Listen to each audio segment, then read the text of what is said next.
মিলেমিশে, হিন্দু মুসলিম মিলেমিশে যারা এসে বেহেশতের টিকিট বিক্রি করতেছে তাদেরকে এমপি বানাবেন।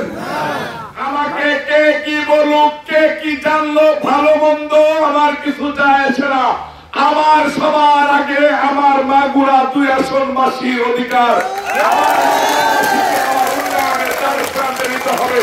মাগুরা 2 আসনে ধানের শীষের ঠান্ডা উড়াইতে হবে, এটা আমার স্বপ্ন। আমরা তারেক রহমানের ধানের শীষে ভোট দেবো। রবিউল ইসলাম নয়ন নমিনেশন পালু ধানের শীষে ভোট দেবো।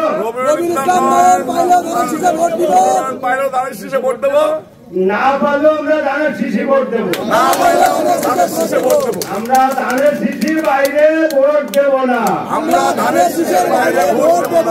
এই অবহেলিত নগরীকে আমি গুরুত্বপূর্ণ নগরীতে পরিণত করতে চাই।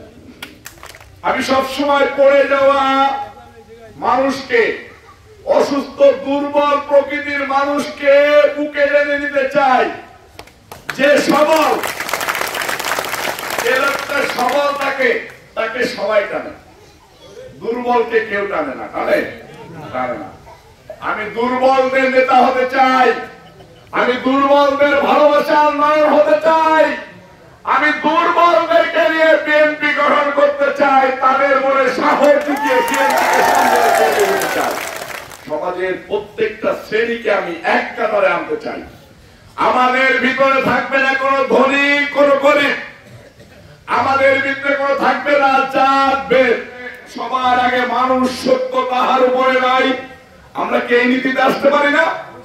আমাদের নেতা বিএনপির ভারপ্রাপ্ত চেয়ারম্যান জনাব তারেক রহমান সাহেব 3-4 দিন আগে বিবিসিতে সাক্ষাৎকার দিয়ে বলেছেন, আমাকে যে যা বলুক আমার কিছু যায় আসে না ভাই, আমি সবার আগে বাংলাদেশি, সবার আগে বাংলাদেশের নাগরিক, সবার আগে আমার বাংলাদেশের স্বার্থ।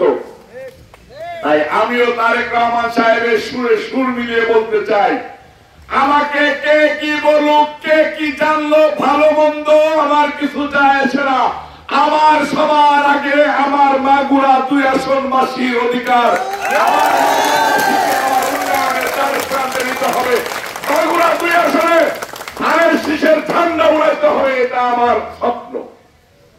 ইতিহাসের যতদিন পর্যন্ত জাতীয়তাবাদী দল বিএনপি থাকবে ততদিন পর্যন্ত রবিউল ইসলাম নয়ন না যে কোনো প্রার্থী দাঁড়াইলে যেন ধানের শীষ পাস করে সেই শপথ নিতে হবে আমাদেরকে। যারা এসে বেহেশতের টিকিট বিক্রি করতেছে তাদেরকে এমপি বানাবেন নাকি শহীদ রাষ্ট্রপতি জিয়াউর রহমান সাহেব যেভাবে খাল কেটে মানুষকে চাষাবাদের সুযোগ করে দিয়েছেন, রাস্তাঘাট করে মানুষকে যাতায়াতের সুযোগ করে দিয়েছেন, সেই শহীদ রাষ্ট্রপতি জিয়াউর রহমান সাহেবের দল, সেই শহীদ রাষ্ট্রপতি জিয়াউর রহমান সাহেবের সুযোগ্য সন্তান তারেক রহমান সাহেবকে ভোট দিয়ে জয়যুক্ত করে দেশের উন্নয়ন করার সুযোগ দেবেন। কোনটা ভোট দেবেন? কাকে? হ্যাঁ, কেন আওয়ামী লীগকে দেবেন না? জামাতকে দেবেন না? এনসিপি কে দেবেন না? কাকে দিবেন? আমাদের